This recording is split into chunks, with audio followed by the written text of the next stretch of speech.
Damos comienzo a un nuevo programa, Servidores de Dios. Quien te habla es Manuel Cornejo. Estaré compartiendo la palabra de Dios y lo haré de una manera expositiva, versículo a versículo. Y en esta ocasión será en el Evangelio de Marcos, capítulo 14 y versículo 1, donde dice: 2 días después era la Pascua y la fiesta de los panes sin levadura, y buscaban los principales sacerdotes y los escribas cómo prenderle por engaño y matarle. Vamos a estar compartiendo aquí los versículos 1 y 2, donde nos habla del complot para prender a Jesús. Y notamos en primer lugar que dice este versículo: 2 días después era la Pascua y la fiesta de los panes sin levadura. Mediante la forma pero era o y era, introduce aquí los acontecimientos Marcos del relato, ya que es una precisión temporal que antes son escasas, precisa el tiempo en que van a ocurrir los eventos que siguen.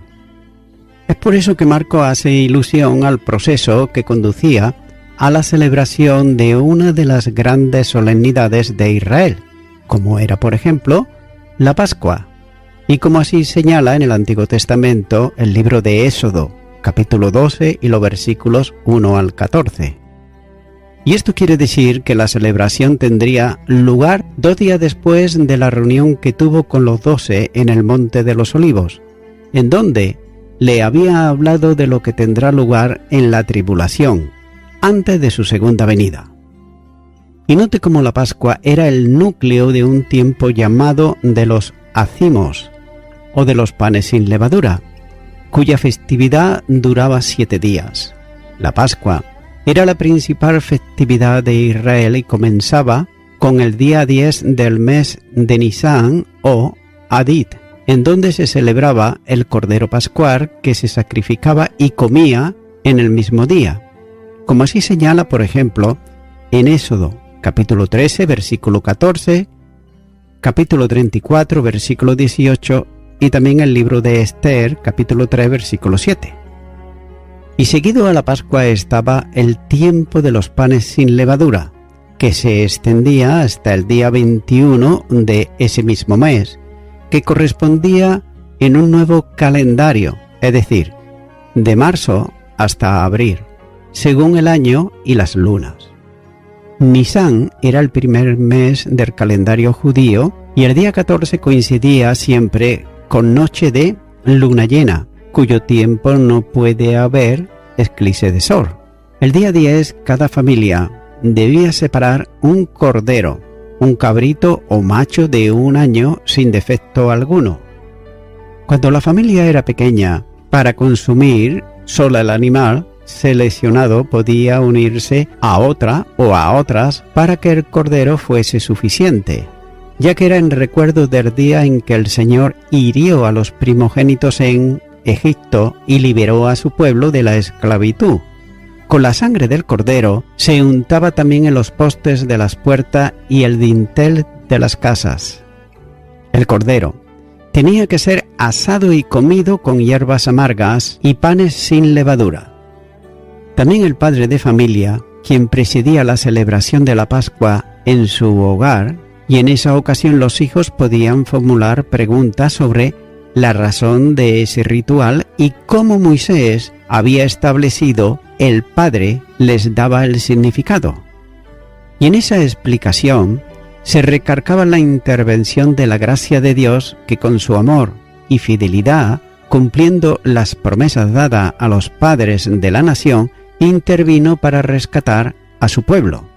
Al cordero no se le podían quebrar los huesos y lo que sobraba de él tenía que quemarse en la misma noche, como así señala Éxodo capítulo 12 versículo 46, Números capítulo 9 versículo 12, Deuteronomios capítulo 6 versículos 20 y 21.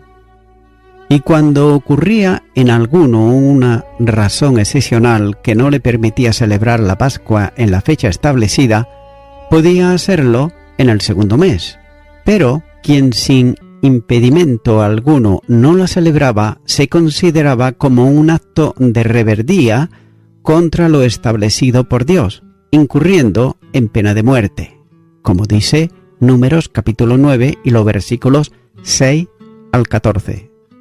Por otro lado, las mujeres se le permitía participar en la celebración, pero no estaban obligadas a hacerlo, como fue por ejemplo el caso de Ana, la madre de Samuel, que mientras el niño fue pequeño, no subió a Jerusalén para la celebración de la Pascua.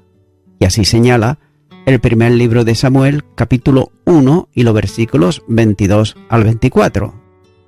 La celebración de esta fiesta solemne debía hacerse cada año, pero en el Antiguo Testamento se hace referencia a ciertas celebraciones que o bien se dejó de hacer en algunos años o no se registraba. Y así, por ejemplo, se menciona la primera Pascua celebrada en Egipto, Éxodo, capítulo 2 y versículo 28, donde dice: «Y los hijos de Israel fueron e hicieron puntualmente así, como Jehová había mandado a Moisés y a Aarón».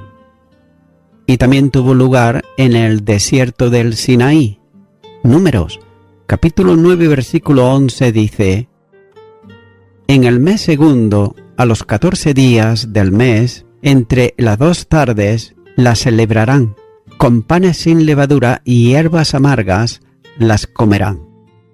Y también en los tiempos del rey Salomón, como señala el segundo libro de Crónicas, capítulo 8, versículo 13, la primera parte donde dice: «Para que ofreciesen cada cosa en su día, conforme al mandamiento de Moisés, en los días de reposo».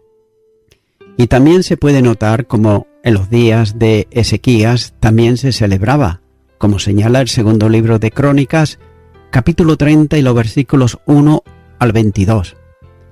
Y también en los días de Josías, segundo libro de Reyes, capítulo 23 y los versículos 21 al 23. Y la última que se menciona fue la que se celebró después del cautiverio en Babilonia en tiempo de Esdras.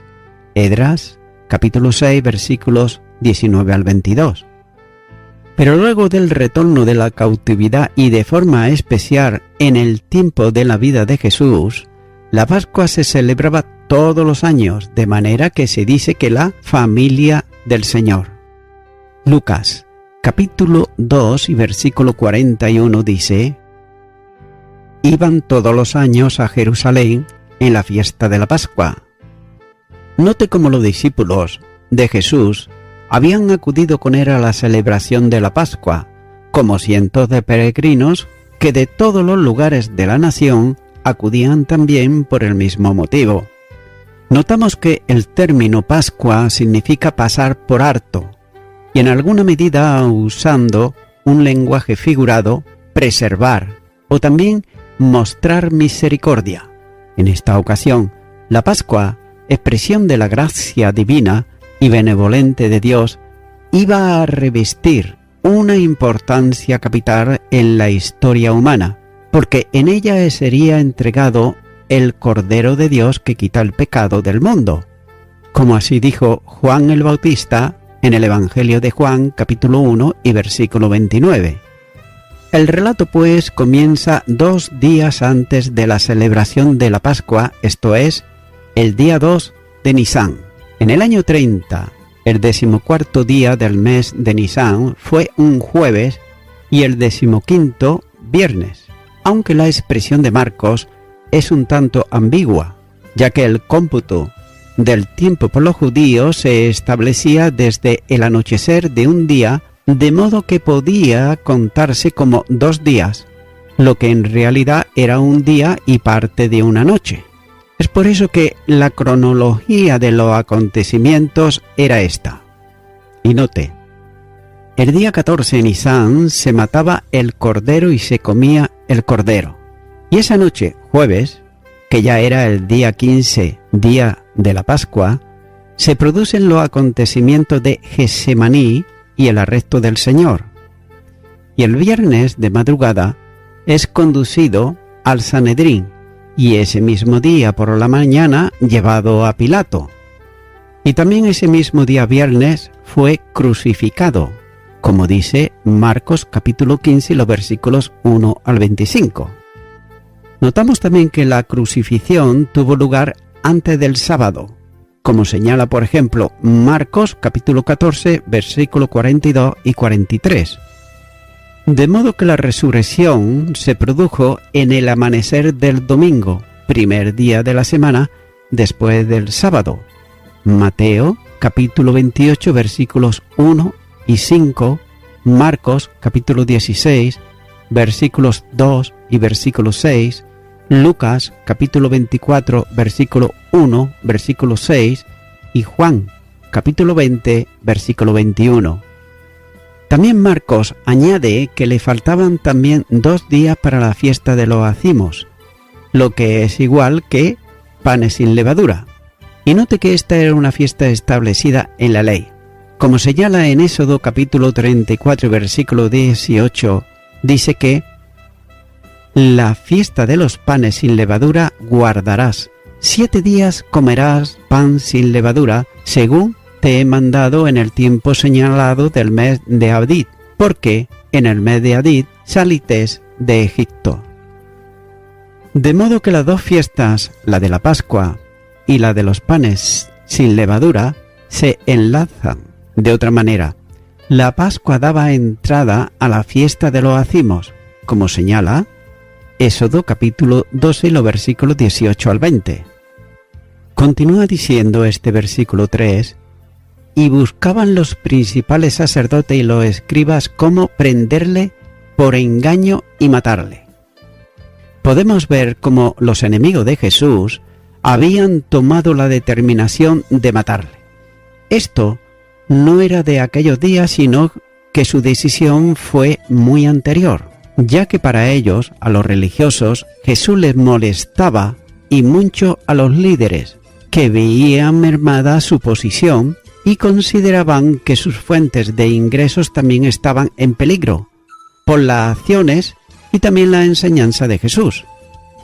Y los nombres que Marcos cita respondían a 2 de los grupos de enemigos de Cristo, los principales sacerdotes y los escribas.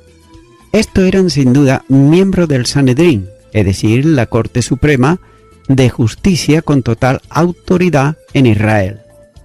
Y como quiera que faltaban 2 días para la Pascua, la confabulación contra Jesús debió de haber ocurrido el martes de esa semana, ya que la idea de los enemigos era prenderle por engaño.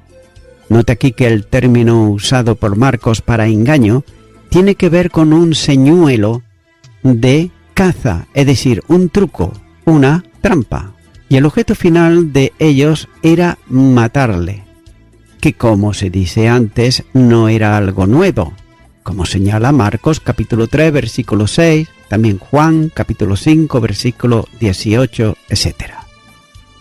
Y probablemente los acontecimientos ocurridos en esos días produjeron un mayor interés en terminar con Jesús, ya que de cualquier modo, lo que es evidente es que aquellos impíos, cada vez más molestos con el Maestro, con corazones llenos de odio, habían determinado matarlo y solo buscaban la mejor ocasión. Continúa ahora con el versículo 2, donde dice: no durante la fiesta para que no se haga alboroto del pueblo. Los enemigos buscaban el momento oportuno para prender y matar al Señor Jesús, ya que aparentemente pareciera que su muerte se producía a causa de la acción de los perversos que la planeaban y llevarían a cabo.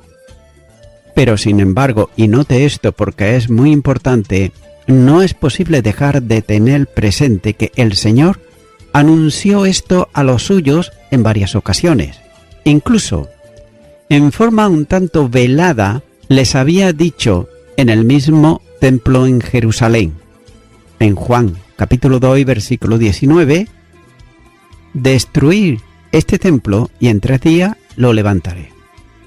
Haciendo notar Juan que él hablaba de su cuerpo, Juan capítulo 2 y versículo 21.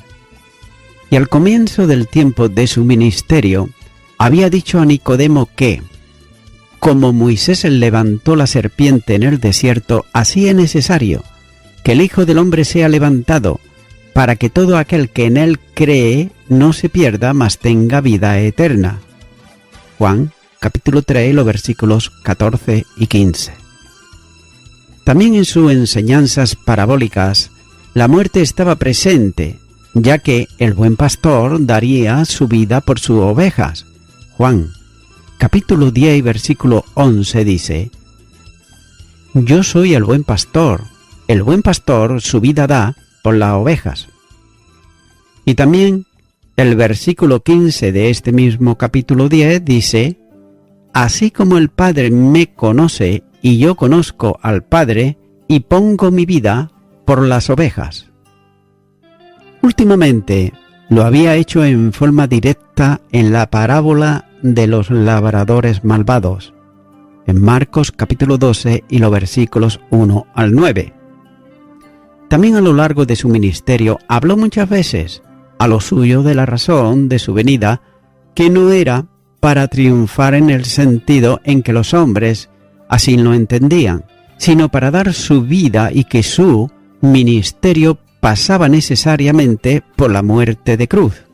Y mucho más reciente, para los 12 estaba el anuncio hecho en el camino a Jerusalén, donde dice, en Marcos capítulo 10 y los versículos 32 al 34, He aquí subimos a Jerusalén, y el Hijo del Hombre será entregado a los principales sacerdotes y a los escribas, y le condenarán a muerte, y le entregarán a los gentiles, y le escarnecerán, le azotarán y escupirán en él, y le matarán, mas al tercer día resucitará. Aunque Marcos no lo recoge, el Señor dijo a sus discípulos, en Marcos capítulo 26 versículo 2, Sabéis que dentro de 2 días se celebra la Pascua, y el Hijo del Hombre será entregado para ser crucificado. De modo que los acontecimientos que siguen en el relato, la disposición de los enemigos de Jesús para darle muerte, no es un accidente en la vida del Salvador, sino que es la disposición divina para llevar a cabo la obra de redención. Pero por otro lado, los enemigos de Jesús, ellos buscaban el momento oportuno para ejecutar su plan en contra de él, ya que no querían que fuese durante la fiesta tanto de la Pascua como de los panes sin levadura, porque temían que se produjese un tumulto del pueblo. Los impíos líderes de Israel no temían dar muerte al justo, pero temían las consecuencias de la reacción del pueblo. Y es claro que Jesús tenía un gran número de partidarios entre el pueblo, pero sus enemigos decían, no durante la fiesta. Pero sin embargo, y note esto, el consejo de Dios era durante la fiesta. Ya que todo el proceso de la obra de Cristo, incluido el sacrificio de la cruz y el momento para hacerlo, está bajo el control divino que lo había así establecido. El Salmo 33 y los versículos 10 al 11, Jehová hace nulo el consejo de las naciones y frustra las maquinaciones de los pueblos. El consejo de Jehová permanecerá para siempre, los pensamientos de su corazón por todas las generaciones. Y según había dicho Jesús a los suyos, en Mateo capítulo 26 versículo 2, dentro de 2 días el Hijo del Hombre será entregado para ser crucificado. Ahora bien, cabe hacerse una pregunta, y es la siguiente. ¿Pero no habían acordado las más altas autoridades religiosas que no podía ser muerto durante las fiestas a causa del peligro del pueblo? Ellos decían no hasta después, pero note que Dios decía ahora. Esta es la importancia del hombre y la soberanía de Dios, ya que la soberanía de Dios había establecido el decreto eterno de redención que se llevaría a efecto sin dilación alguna. Isaías, capítulo 46 y versículo 10 dice: que anunció lo por venir desde el principio y desde la antigüedad, lo que aún no era hecho, que digo, mi consejo permanecerá y haré todo lo que quiero. Todas las cosas en la historia se conforman para llevar a cabo el designio soberano de la voluntad de Dios. En el Nuevo Testamento, en Efesios capítulo 1 y versículo 11 dice: en él asimismo tuvimos herencia, habiendo sido predestinados conforme al propósito del que hace todas las cosas según el designio de su voluntad. Y note que no podía ser de otro modo, porque en ese año de la historia humana, el tipo de Cordero Pascual iba a dar paso a la realidad definitiva del Cordero de Dios, que con su muerte daría por concluido el que Dios no pasa por alto el pecado, sino que lo carga en él, separando para siempre la responsabilidad penal del pecador que, creyendo en Cristo, se acoge a la salvación establecida por gracia mediante la fe. Efesios capítulo 2 y los versículos 8 y 9 dice: porque por gracia sois salvos por medio de la fe, y esto no es de vosotros, pues es don de Dios, no por obras para que nadie se gloríe. Además, en esa muerte y por medio de ella, Dios quitó para siempre el aguijón de la muerte. La primera carta a los Corintios, capítulo 15, y los versículos 55 al 57 dice: ¿dónde está, oh muerte, tu aguijón? ¿Dónde, oh sepulcro, tu victoria? Ya que el aguijón de la muerte es el pecado, y el poder del pecado, la ley. Mas gracias sean dadas a Dios, que nos da la victoria por medio de nuestro Señor Jesucristo. En la muerte del Cordero de Dios se cumple una extraña profecía que no se entendería a no ser bajo la luminosa gloria de la muerte del Salvador. Cuando dice en Oseas, capítulo 13 y versículo 14, «Oh muerte, yo seré tu muerte». En la muerte, el autor de la vida, los muertos en delitos y pecados, encontrarán vida eterna, ya que mediante la muerte del Hijo de Dios en carne humana, los humanos entrarán en el disfrute de la vida eterna, en unión vital con Dios que le permitirá participar de la naturaleza divina. La segunda carta de Pedro, capítulo 1 y versículo 4 dice: por medio de las cuales nos ha dado preciosas y grandísimas promesas, para que por ellas llegaseis a ser partícipes de la naturaleza divina, habiendo huido de la corrupción que hay en el mundo a causa de la concupiscencia. Y voy concluyendo con esto. Amigo y amiga oyente, dice la última parte de este versículo que acabo de leer que, habiendo huido de la corrupción que hay en el mundo a causa de la concupiscencia. Vemos aquí que la palabra corrupción alude a la noción de algo que se descompone o pudre, algo que huele mal y está completamente corrompido. Pero también dice huido de esta corrupción, ya que ilustra aquí un escape exitoso del peligro, ya que la persona que huye y viene a Cristo y es salva, escapa del poder de la perdición del mundo, que tiene sobre cada ser humano a través de su naturaleza caída y pecaminosa. Es por eso que, mi amigo, mi amiga oyente, la promesa de Dios para el pecador arrepentido sigue estando vigente en el día de hoy. Y tan solo cuando el pecador viene a Cristo en arrepentimiento, es cuando puede participar de la nueva naturaleza espiritual en Jesucristo. Por tanto, amigo y amiga oyente, si tú has tratado por tu cuenta de huir de la corrupción, yo estoy seguro que no has podido conseguirlo. porque humanamente no se puede huir. Tiene que ser de manera sobrenatural, y eso solamente lo puede hacer aquel que dio su vida en la cruz del Calvario por tus delitos y pecados, porque Él es Dios y tiene todo poder y toda autoridad. Por tanto, si tú entregas tu vida a Jesús, sí que podrás. Y si no lo has hecho hasta ahora, pues yo te animo a que en esta hora, en este momento, tú puedas orar conmigo una oración de fe, si nunca antes la has hecho, para recibir a Jesucristo en tu corazón. Ora conmigo y repite ahí a donde estás y di: Señor Jesús, he intentado huir de aquello que es malo y es corrupto, pero no he podido. Necesito tu perdón y para ello yo te pido perdón por todos mis pecados y todos mis delitos, los cuales me arrepiento de ellos, y te recibo a ti, Señor Jesucristo, como mi único y suficiente Salvador. Y quiero darte gracias, porque a partir de ahora, de este momento, tú me haces partícipe de la naturaleza divina. En el nombre de Jesús. Amén.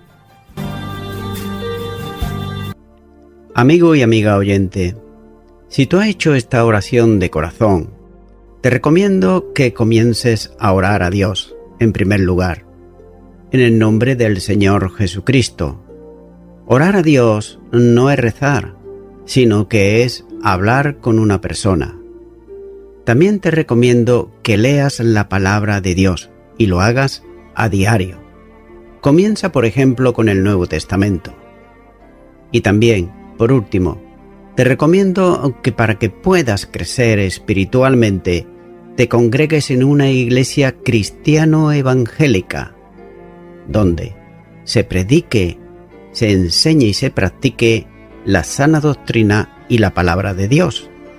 Congrégate ahí y con el tiempo podrás crecer espiritualmente y también servir al Señor Jesucristo. Que Dios te bendiga. Y a toda la audiencia, nuevamente ya me estoy despidiendo de todos ustedes y será hasta el próximo programa. Que Dios os bendiga a todos.